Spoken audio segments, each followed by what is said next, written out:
तो अब इसमें हम लोग देखेंगे कि एक्सरसाइज 8 में इंट्रो पार्ट कवर कर लिया। जो बच्चे एग्जाम्पल देखने जा रहे हैं भैया इंट्रो पार्ट पहले देखें, बिना इंट्रो पार्ट के तो कुछ समझ नहीं आएगा एग्जाम्पल इसका और सॉल्यूशन। देखो क्या बोल रहे हैं Akash, so that each angle of a rectangle, rectangle के सारे एंगल राइट एंगल होते हैं, मतलब 90 होते हैं, ये प्रूफ करो। तो इस चैप्टर में एक बात दिमाग में रख लो यार, पता है क्या, दिमाग में ये रख लो, जब कभी भी रेक्टेंगल दिख जाए आपको, जैसे किसी ने कहा कि ये एक क्वाड्रिलेटरल रेक्टेंगल है, गिवन है मान लो, तो दिमाग में क्या आना चाहिए कि ये एक पैरेललोग्राम है जिसका एक एंगल 90 है। बात समझ आ रही है? किसी ने आपसे कहा कि ये एक रेक्टेंगल गिवन है, ये ABCD, ठीक है जी, तो आप अपने दिमाग में क्या लेकर चलेंगे कि ABCD एक पैरेललोग्राम है जिसका एक एंगल 90 है, यही तो होगा, यही तो बताया था इंट्रो पार्ट में। चलिए अब देखें, सो that each angle of a rectangle, अब हमको ये दिखाना कि हमको तो ये पता है ना कि एक एंगल 90 होता है, अब हमको ये दिखाना कि सारे एंगल क्या होते हैं, 90 के होते हैं। तो चलिए गिवन में क्या लिखेंगे, गिवन में हम लिखेंगे ABCD इज अ रेक्टेंगल, यही तो गिवन है। अब बहुत से बच्चे इस एग्जाम्पल को करते समय बड़े कंफ्यूज होते हैं कि सर रेक्टेंगल के चारों एंगल 90 होते ही हैं। अरे भैया किसने कहा, वो तो प्रूफ किए गए थे, वो तो हमको डायरेक्ट बताते हैं टीचर 8th क्लास में, लेकिन पैरेललोग्राम का एक एंगल 90 होता है, उसको रेक्टेंगल बोलते हैं। फिर उसके बाद उन्होंने बताया था कि चारों एंगल 90 होते हैं, बट 8th क्लास में डायरेक्ट बता देते थे हमको, ठीक है। अब वो चीज प्रूफ करनी है, ABCD एक रेक्टेंगल गिवन है, या फिर मैं आपसे ये कह दूं कि ABCD इज पैरेललोग्राम और कोई भी एक एंगल, सपोज एंगल है 90, ये गिवन है। बात समझ आ रही है? यस और नो? क्लियर है ना? लिखने का तरीका एकदम। चलिए टू प्रूव, हमको क्या प्रूफ करना है, angle B, angle C, angle D 90, यही तो प्रूफ करना है हमको। चलिए अब प्रूफ करते हैं। यार एक बात सुनो, ये एक पैरेललोग्राम है, एंगल A 90 है, तो क्या एंगल C 90 नहीं होगा? पक्की बात है ना, क्योंकि हम यहां पे लिखेंगे since ABCD is a parallelogram, so opposite angles are equal, ये सब लिख लेना, opposite angles are equal, so angle A equals to angle C 90, yes और नो? अच्छा जी, ये पैरेललोग्राम है तो पक्की बात है कि ये लाइन इसके क्या होगी, पैरेलल होगी। अगर कोई दो लाइन पैरेलल होती हैं, उनको कोई लाइन कट करती है, तो इनका को इंटीरियर का सम कितना होता है, 180। तो हम यहाँ पे लिखेंगे क्या कि AD है ना, वो पैरेलल है BC के, किसके, BC के। सो angle A plus angle B का सम कितना होगा, 180। क्यों, को इंटीरियर लिख देना यहाँ पे, को इंटीरियर एंगल, सम ऑफ को इंटीरियर एंगल्स आर 180। तो एंगल A कितना दिया गया है, 90, तो B कितना आ जाएगा, 180 से ये माइनस हुआ तो कितना आ गया, 90। एंगल B कितना आ गया यार, अपोजिट एंगल बराबर होते हैं, तो ये कितना हो गया। बात समझ आई, कंसेप्ट समझो, कहने को तो क्वेश्चन बहुत सिंपल है ये। तो इस पूरे चैप्टर में या कभी भी जब आपको किसी ने कहा कि ABCD एक रेक्टेंगल है, तो मेरे भाई दिमाग में लेके चलो कि ABCD एक पैरेललोग्राम है जिसका एक एंगल 90। चमका, छापो। सेकंड एग्जांपल क्या कह रहे हैं, so that the diagonals of a rhombus, जैसे ही आपको रोम्बस दिख गया, मतलब दिमाग में क्या आया, हमको क्या चीज गिवन है, एक पैरेललोग्राम जिसकी चारों साइड इक्वल हैं। ये रहा, ये एक ABCD एक हमारे पास मान लो एक ABCD, क्या बोल रहे हैं, ये कह रहे हैं प्रूफ क्या करना है, the diagonals of a rhombus are perpendicular to each other, मतलब ये जो डायगोनल है इसके वो क्या करते हैं, आर परपेंडिकुलर टू, बाइसेक्ट भी है ना, नहीं यही होगा, आर परपेंडिकुलर टू ईच, मतलब ये जो एंगल है ये हमेशा क्या बनता है, 90 90 90। हमको ये प्रूफ करना है बस। रोम्बस आ गया, कह रहे हैं ये प्रूफ करो कि रोम्बस के साथ ऐसा होता है, मतलब गिवन क्या है, गिवन हमको ये है ABCD is a rhombus, yes और नो? अरे बोलो ना यार, या मैं ये नहीं बोल के क्या मैं ये बोल सकता हूं कि ABCD इज पैरेललोग्राम, ABCD क्या है, parallelogram in which all sides are equal. चमका, अरे यस और नो? ये गिवन है, क्या प्रूफ करना है, क्या प्रूफ करना, अपना एकदम देसी तरीके से सॉल्व करो, बहुत सिंपल है ये चैप्टर। अदरवाइज बच्चों के माइंड सेट है कि यार ये 9th क्लास में चैप्टर बड़े थ्योरी वाले हैं, ये हैं वो, कुछ नहीं है। तो हमको ये प्रूफ करना है, एंगल वो कितना है भैया, 90। चलिए अब देखिए, सिंपल सा है, चैप्टर 7 की तरह करेंगे। एक ट्रायंगल लेंगे COD और एक ट्रायंगल हम लोग लेंगे AOD, एक ये वाला और एक, चलिए इनको दिखाते हैं हम लोग आपस में क्या कॉन्ग्रुएंट। तो देखो भैया OD बराबर OD, नो डाउट कॉमन, मुझे नहीं लगता इसमें कोई भी डाउट होगा, पक्की बात है। अच्छा जी, और ये पैरेललोग्राम है तो पक्की बात है, पैरेललोग्राम है तो पैरेललोग्राम की खासियत लगा सकते हैं, मतलब उसकी प्रॉपर्टी। तो पैरेललोग्राम के डायगोनल बाइसेक्ट करते हैं तो क्या OA बराबर OC नहीं होगा? यस और नो? क्योंकि हमसे बोला गया कि ये पैरेललोग्राम है, अगर पैरेललोग्राम है तो पैरेललोग्राम की जितनी भी प्रॉपर्टी है सारी लगा सकते हैं हम लोग। तो पैरेललोग्राम के जो डायगोनल्स होते हैं वो बाइसेक्ट करते हैं तो क्या होगा? OA बराबर OC। अरे कोई डाउट है क्या? OC बराबर OA, क्योंकि the diagonals of parallelogram bisect each other, ये सब लिख देना। चलिए अच्छा, और देखो CD बराबर AD, क्यों? क्योंकि रोम्बस है भैया। देखो ना ABCD is a parallelogram, all sides are equal, तो यहाँ पे लिखेंगे रोम्बस। गिवन भी लिख सकते हो, गिवन भी लिख सकते हो। SSS से ट्रायंगल COD कॉन्ग्रुएंट ट्रायंगल। अब देखो कैसे दिखाएंगे भैया। OD बराबर OD इधर है तो OD इस तरफ आएगा। OC बराबर OA, तो CO या OC एक ही तो बात है, ठीक है। और CD बराबर AD, तो ये हमारा आपस में क्या हो गए? कॉन्ग्रुएंट। तो एंगल O बराबर एंगल O क्या हो गया? इक्वल। इस वाले में एंगल O ये वाला है, इस वाले में एंगल O ये वाला है। मान लो ये एंगल 1 है, ये एंगल 2 है, तो एंगल 1 बराबर एंगल 2 हो गया किससे? CPCT से। देखो मैं जो ये एंगल O लिखता हूँ ना यहाँ पे, तो आप समझ जाओ इस O का नाम COD रीड करेंगे, इसका नाम AOD रीड करेंगे, ठीक है, बच्चों वाली बात है। तो अगर मैं आपसे कहूँ क्या एंगल 1 प्लस एंगल 2 का सम 180 होगा? क्यों होगा? क्योंकि भैया स्ट्रेट लाइन है वो, और स्ट्रेट लाइन के जितने भी एंगल बनते हैं सबका सम कितना होता है? 180 होता है। तो एंगल 1 और एंगल 2 आपस में क्या है? इक्वल है। तो एंगल 1 एंगल 2 की जगह भी एंगल 1 लिख सकते हैं। तो 2 एंगल 1 इक्वल्स टू 180, तो एंगल 1 कितना हो गया? 90। ये वाला एंगल 90 आ गया, ये भी 90 आ गया, तो अपोजिट भी तो 90 होगा, वर्टिकली अपोजिट। तो चारों आपस में क्या हो गए हमारे? 90। यही तो प्रूफ करना था हमको। इन दोनों ट्रायंगल को दिखाओ कॉन्ग्रुएंट दबा के और प्रूफ कर दो। रोम्बस जब भी दिख जाए तो उसको मानो एक पैरेललोग्राम है, ऑल साइड्स आर इक्वल। चमका। मोस्ट इंपॉर्टेंट क्वेश्चन है। इस क्वेश्चन को बताने से पहले जो पढ़ेंगे, ठीक है, एक बेसिक चीज समझते हैं। अल्टरनेट जो एंगल होते हैं उनका माइंड में एक थोड़ा गलत कंसेप्ट क्लियर है दिमाग में, हम लोगों के सेट हो चुका, उससे हम लोग अलग करेंगे। ये दो लाइन पैरेलल हैं आपस में, इसने इसको ये कट किया तो ये एंगल इसके इक्वल होगा, सही बात है, अल्टरनेट है यार। चलिए हम लोग ऐसा भी समझते हैं कभी कभी, ये लाइन इसको कट किया, इसने इसको ज्वाइन कर दिया, इसने इसको ज्वाइन कर दिया, क्या ये एंगल इसके इक्वल है? ये लाइन पैरेलल है, ये नहीं है पैरेलल, ये लाइन इसके क्या है? पैरेलल है, और इस लाइन ने इसको कट किया। फिर ऐसे ही मैंने एक लाइन ये और एक लाइन इस तरीके से ड्रॉ कर दी, तो क्या ये इसके इक्वल होगा? बिल्कुल नहीं हो सकता। तो अल्टरनेट में क्या होता है, जो भी एंगल होता है उसमें वो पैरेलल लाइंस इंक्लूड होती हैं। ये दोनों लाइंस आपस में क्या है? पैरेलल है। तो इस एंगल का जब नाम रीड करोगे तो पक्की बात है ये लाइन आएगी, और जब इस एंगल का नाम रीड करोगे तो पक्की बात है ये लाइन आएगी। मतलब जो लाइन पैरेलल है वो आनी चाहिए। इस एंगल के नाम में ये लाइन आ रही है, ये आ रही है, तो आ ही नहीं रही है, तो ये नहीं हो सकते कभी भी, ठीक है जी। इसलिए ये क्वेश्चन इंपॉर्टेंट। अब देखो जरा कैसे, अब क्या क्या गिवन है देखते हैं जरा। हमसे बोला गया कि ए बी इक्वल टू ए सी, मतलब ये बोला गया क्वेश्चन में कि ए बी सी एक आइसोसेलेस ट्रायंगल है जिसमें ए बी और ए सी आपस में क्या है? ए बी और ए सी आपस में क्या है? इक्वल है। चलिए ए डी एक लाइन है, ये बाइसेक्ट कर रही है एंगल पी ए सी को। बाइसेक्ट करने का मतलब जो एंगल ये है वो एंगल ये है। बाइसेक्ट का मतलब क्या होता है? ये एक एंगल था पी ए सी, ठीक है जी, पी ए सी एक एंगल था, तो ए डी लाइन इस तरीके से गई है कि जो एंगल ये है वही हमारा एंगल ये है, मतलब आपस में इक्वल है। चलिए, और सी डी और ये ए बी आपस में क्या है? पैरेलल हैं। बात समझ आ रही है नहीं आ रही है? सी डी और ए बी।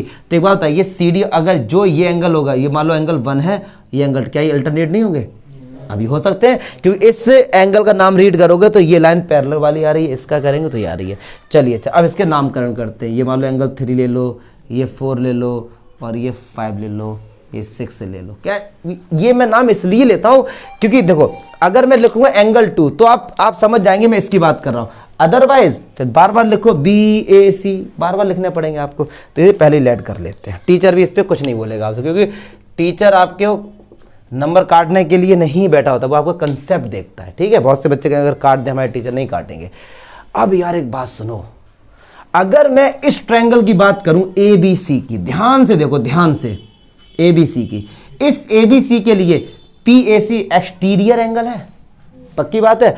तो क्या मैं एंगल PAC को एंगल 3 प्लस एंगल 4 लिख सकता हूं? क्योंकि अगर देखो एक ट्रायंगल ये हमारे पास, ये इसका सम इन दो के इक्वल नहीं होगा, तो ये इस पूरे एंगल का सम क्या इस 3 और 4 के इक्वल नहीं होगा? पक्की बात है। अच्छा, ये एंगल मान लो 7 है समझाने के लिए, ठीक है, तो क्या PAC को एंगल 7 प्लस एंगल 6 लिख सकता हूं? सही बात है यार। अच्छा, एंगल 3 और 4 आपस में क्या होंगे? इक्वल होंगे। क्यों? क्योंकि ये दोनों लाइंस आपस में क्या हैं? इक्वल हैं। अच्छा, हमको दिखाना है क्या? ये भी देख लो, DAC मतलब एंगल 6 की बात कर रहे हैं, और BCA मतलब एंगल 4 की बात कर रहे हैं। अब देखो 7 और 6 आपस में क्या है? इक्वल है, क्योंकि ये भाई बाइसेक्ट कर रहा है। चलो, और 3 और 4 आपस में क्या है? इक्वल है। क्या एंगल 3 की जगह एंगल 4 लिख सकता हूं? और एंगल 4 को एंगल 4 ही रहना दो। ऐसे ही 7 की जगह एंगल 6 लिख सकता हूं, तो 2 एंगल 6 इक्वल टू 2 एंगल 4, 2 से 2 कैंसिल हो गया। एंगल 6 का नाम क्या है? DAC, एंगल 4 का नाम क्या है? BCA। चमका, कितना छोटा हो गया। अब आप कहेंगे सर एंगल 3 और 4 आपस में इक्वल थे, तो आपने 3 की जगह एंगल 4 लिखा, क्या 4 की जगह एंगल 3 लिख सकते थे? देखो लिख सकते थे, लेकिन हमको रिक्वायरमेंट BCA की थी ना, तो BCA एंगल 4 ही तो है। अगर इसका पूछा गया तो हम इसका लिख देते। चमका। अच्छा, DAC मतलब ये वाला जो एंगल 6 है, ये किसके इक्वल हो गया? 4 के। यस और नो? और ये अगर इक्वल हो गया तो पक्की बात है ऐसा तभी होगा जब ये लाइन आपस में क्या होंगी? पैरेलल होंगी। जब अल्टरनेट एंगल बराबर होते हैं तब समझ जाना लाइंस आपस में क्या हैं? पैरेलल हैं। तो हम यहां पे लिखेंगे angle 6 equals to angle 4, so AD parallel to BC। Alternate angle अगर बड़ा क्या हुआ, अगर ये दो लाइन इस तरीके से हैं, इसने इसको कट कर दिया, तो ये वाला एंगल इस वाले एंगल के बराबर हो गया। किस वाले के?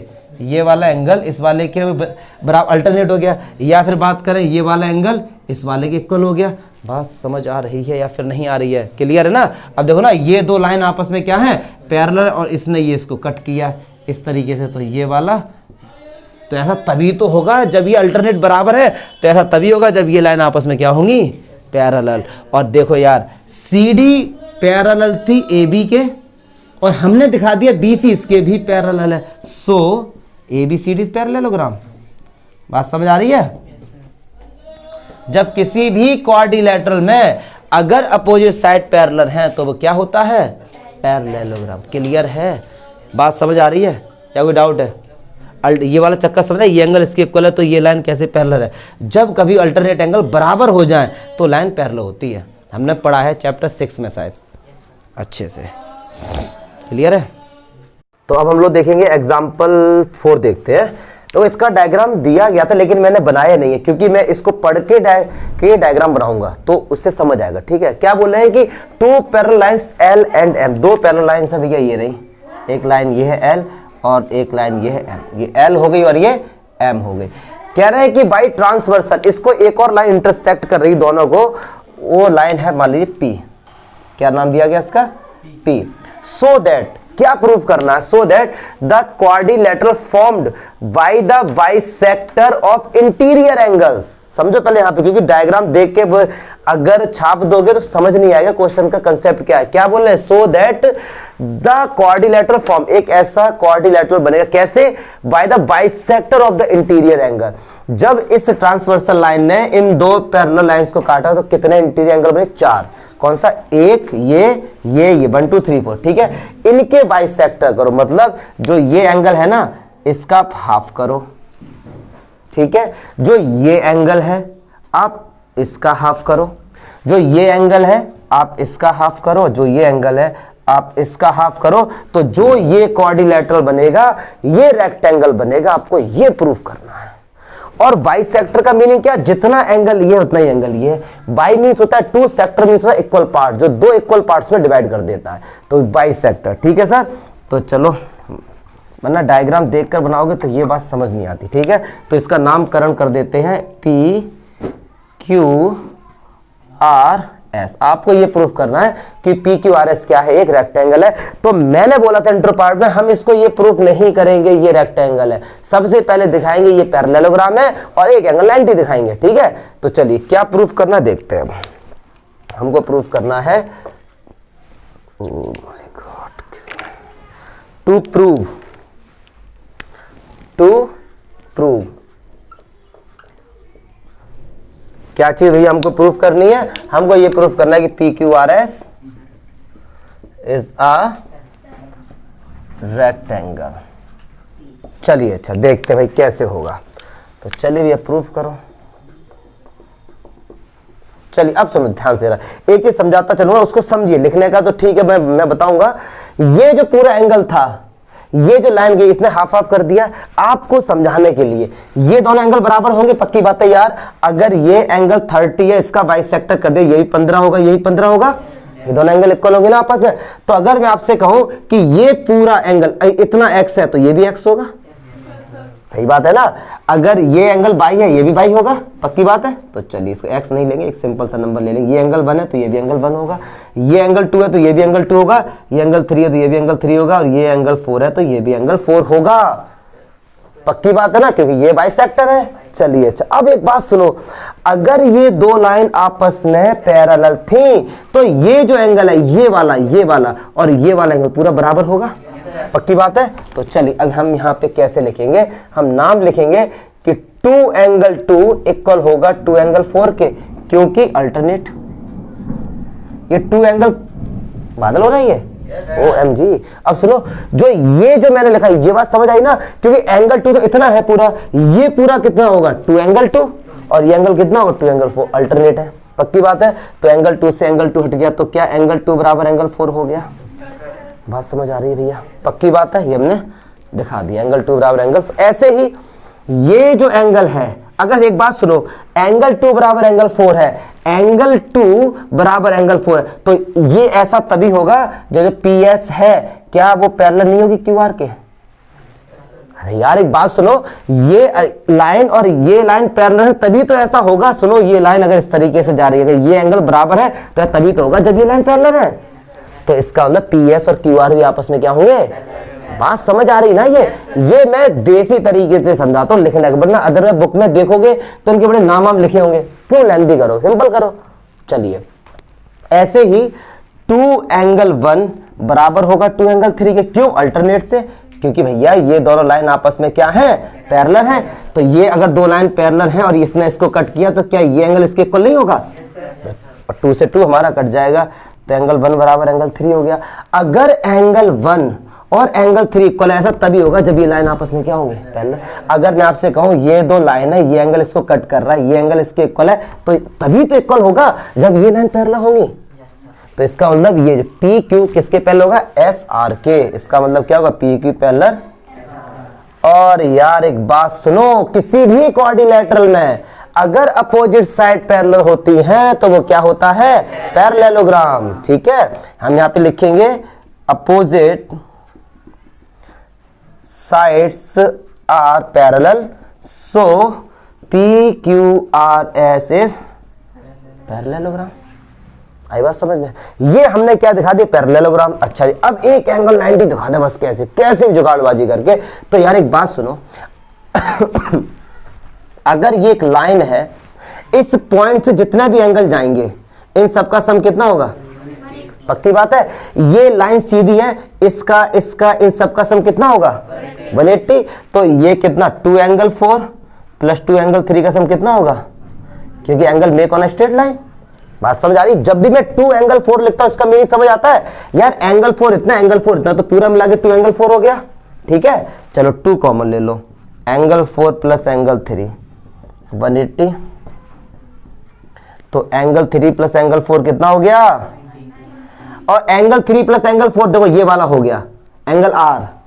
यस और नो, एंगल 3 और एंगल 4 ये वाला मिला के एंगल R नहीं हो गया। तो एंगल R हमने कितना दिखा दिया 90, पक्की बात है।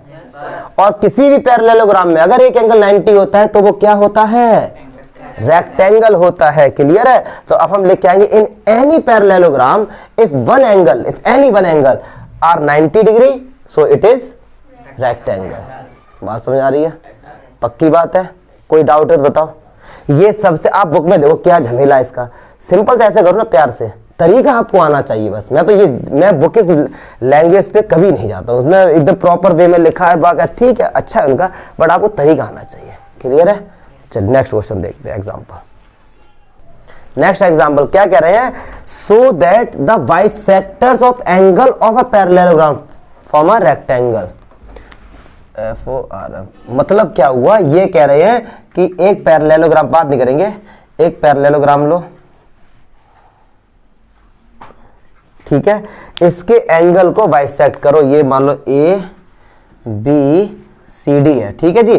कह रहे हैं इसके एंगल के बाइसेक्टर, मतलब क्या हुआ? एक इस एंगल का बाइसेक्ट किया हमने, ये ठीक है जी, इस एंगल का हमने किया ये, इस एंगल का हमने किया ये, और इस एंगल का हमने किया ये। तो ये जो बाइसेक्ट होके जो ये क्वाड्रिलेटरल बना ना, ये क्या है? रेक्टेंगल। ये प्रूव करना है हमको। बात समझ आई ना? सब इसका नाम देते हैं हम लोग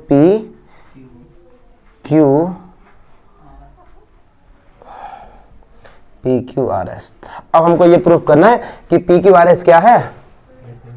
एक रेक्टेंगल। तो सुनो जरा।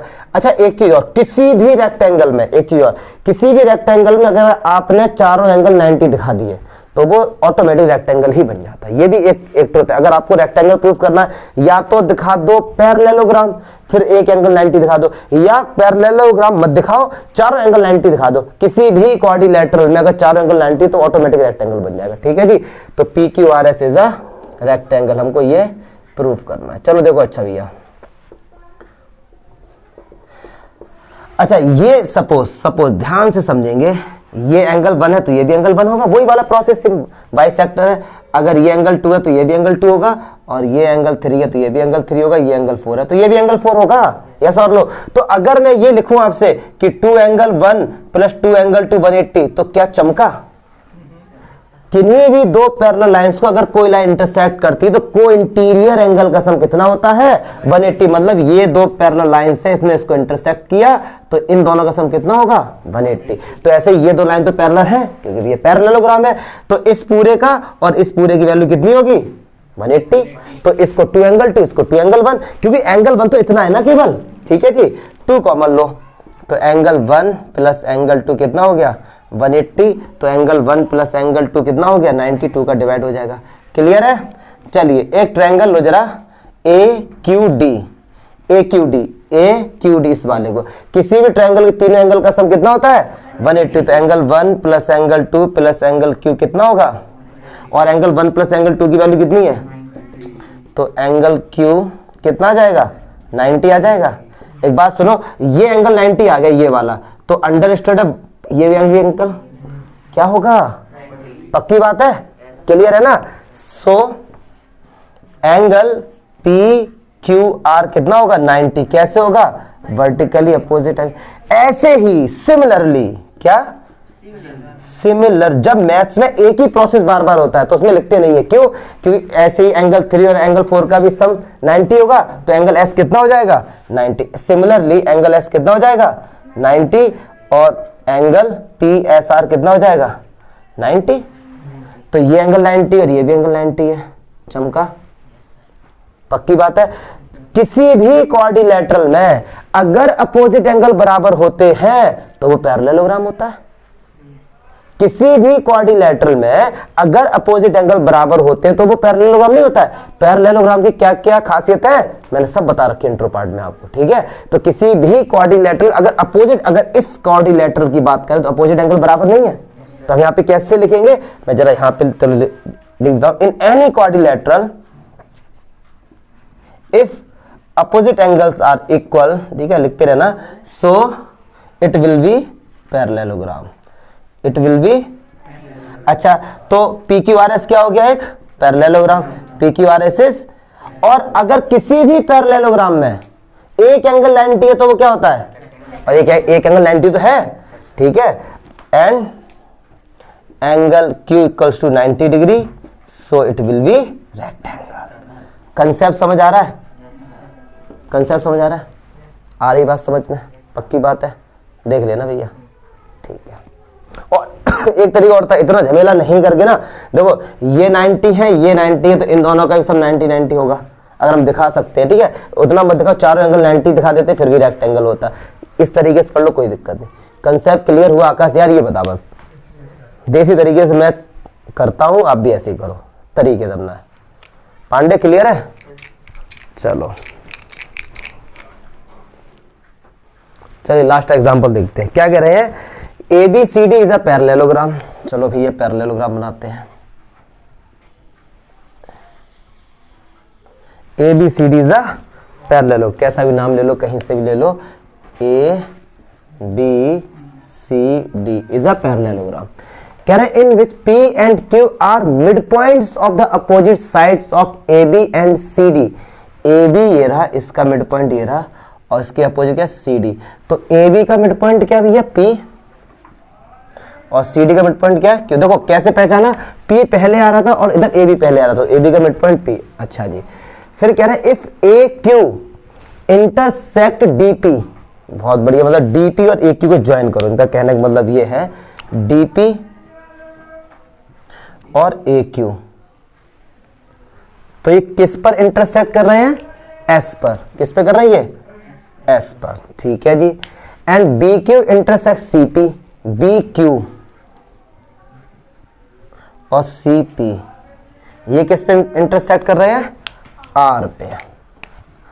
समझ आ रहा भैया? बस ये क्वेश्चन हमको दिया गया, अब इतनी चीज हमको प्रूफ करनी। देखते पहला क्या, ये बहुत ही सिंपल क्वेश्चन है, इसे बिना लिखे भी हम लोग सॉल्व कर सकते हैं, अंडरस्टैंडिंग की बात है बस। APCQ, APCQ इस पे फोकस करो केवल, APC। एक बात बताओ, अगर यार ये पैरेललोग्राम है तो क्या AB इक्वल टू CD होगा? और क्या AB पैरेलल CD होगा? क्लियर है? अच्छा, अगर CD का मिड पॉइंट क्या है? Q है, तो और P किसका मिड पॉइंट है? AP का। तो यार पढ़े लिखे आदमी, क्या मैं AB को ऐसे लिख सकता हूं 2AP? जिन बच्चों को समझ लिया मैं बताऊंगा जरूर, चलो देख लेते हैं। मैंने कहा आपसे ये डिस्टेंस AB मान लो 4 सेंटीमीटर है, ये मिड पॉइंट है, तो पक्की बात है ये 2 होगा और ये 2 होगा। यस और नो? तो क्या आप AB को ऐसे लिख सकते हो 2 इंटू AC, क्योंकि AC 2 है, 2 2 जा 4। यस और नो? क्योंकि ये है तो बराबर यार आपस में, AP और PB है तो इक्वल। अगर नहीं आ रहा तो चलो एक तरीके से और समझा देते हैं, देसी तरीका। क्या AB को ऐसे लिख सकते हैं AP प्लस PB, ये तो लिख ही सकते हैं। CD को क्या हम लिख सकते हैं DQ प्लस CQ। अच्छा, AP और PB आपस में इक्वल नहीं है, क्योंकि भैया ये मिड पॉइंट है, तो PB को भी AP लिख सकते हैं, और ठीक है DQ को हम लोग QC लिख सकते हैं। इसको ऐसा ही लिखा रहने दो। तो ये कितना हो गया 2AP, और ये कितना हो गया 2QC। तो AP बराबर क्या हो गया? ये मैं बता दिया है बच्चों वाली बात। तो जो AP है वो CQ में क्या है? इक्वल। अच्छा जी, एक बात बताओ, अगर AB पैरेलल है CD के, तो क्या AP पैरेलल नहीं होगी QC के? यार ये बड़ी दो लाइन आपस में पैरेलल है। मैंने कहा ये A है, ये B है, ये C है और ये D है, तो क्या ये नहीं पैरेलल होंगे AB और CD? पक्की बात है। तो जब CD और AB आपस में पैरेलल हैं, तो पक्की बात है AP भी किसके पैरेलल होगी? QC के। और यार किसी भी क्वाड्रिलेटरल में, अगर इस क्वाड्रिलेटरल की बात करें APCQ, ये लाइन इसके इक्वल है, यही लाइन इसके पैरेलल है, तो ये पैरेललोग्राम हो गया। ठीक है, हमको पता है इन any quadrilateral if one pair of opposite sides is parallel and equal, ये सब थ्योरम्स हैं, सो इट विल बी पैरेललोग्राम। तो हम यहां पे क्या लिखेंगे? APCQ is parallelogram. क्लियर है? दूसरा क्या कह रहे हैं भैया? DPBQ कहां गया? DP, अरे ये वाला ये भी ऐसे हो जाएगा, ये लाइन इसके इक्वल और ये लाइन इसके पैरेलल हो जाए। अरे ये लाइन इसके इक्वल कर देना, ये इसके पैरेलल तो है ही। सिमिलरली इसी तरीके से, ठीक है। तो ये तो इसी तरीके से नहीं आया समझ में? नहीं आया ना? तो एक बात सुनो, ये पूरी CD AB के क्या है? पैरेलल, तो क्या डी क्यू पैरेलल नहीं होगी बी क्यू के? और ये मिड पॉइंट है, मैंने कहा मान लो सी डी 4 है तो ए बी भी तो 4 होगी, इक्वल है। अच्छा क्यू मिड पॉइंट है, ये भी 2 ये भी 2 ये भी 2 ये भी 2, तो क्या ये 2 इसके इक्वल नहीं है? ठीक है, चलिए ये भी हो गया। चलिए थर्ड पोर्शन देखते हैं। थर्ड क्या कह रहे हैं कि पी एस क्यू आर, बहुत बच्चों वाली बात, बहुत बच्चों वाली। सुनो जरा, हमने क्या प्रूफ कर दिया? हमने ये प्रूफ कर दिया कि A P C Q parallelogram है। तो क्या हम ये बोल सकते हैं कि जो एस क्यू है वो पैरेलल होगी पी क्यू के, पी आर के? ये देखो ना, जब ये पूरी लाइन इसके पैरेलल है, कैसे पता? कि हमने प्रूफ किया ए पी सी क्यू क्या है, पैरेललोग्राम, तो ये लाइन इसके पैरेलल होगी एंड ये लाइन इसके पैरेलल होगी। क्यों? क्योंकि हमने इसको पैरेललोग्राम प्रूफ कर चुके हैं। तो क्यू आर किसके पैरेलल होगी? पी एस के। और किसी भी भैया क्वाड्रिलेटरल में अगर अपोजिट साइड्स पैरेलल होती हैं तो वो क्या होता है? पैरेललोग्राम। ये बातें समझ आ रही ना? कि समझो यार, ये पूरी लाइन पैरेलल क्यों है? क्योंकि हमने प्रूफ किया कि ये पैरेललोग्राम है, तो उसका छोटा पोर्शन भी तो पैरेललोग्राम होगा, मतलब वो आपस में लाइन पैरेलल होगी। सो अब लिख दे रहा in any quadrilateral if opposite sides are parallel so it will be parallelogram. भैया समझ आ रहा है यार? बता, थ्योरी मत समझो इस चैप्टर में, सिंपल क्वेश्चन है, 2-3 प्रॉपर्टी इंट्रो पार्ट देख लोगे तो आपको सब समझ आ जाएगा। क्लियर है?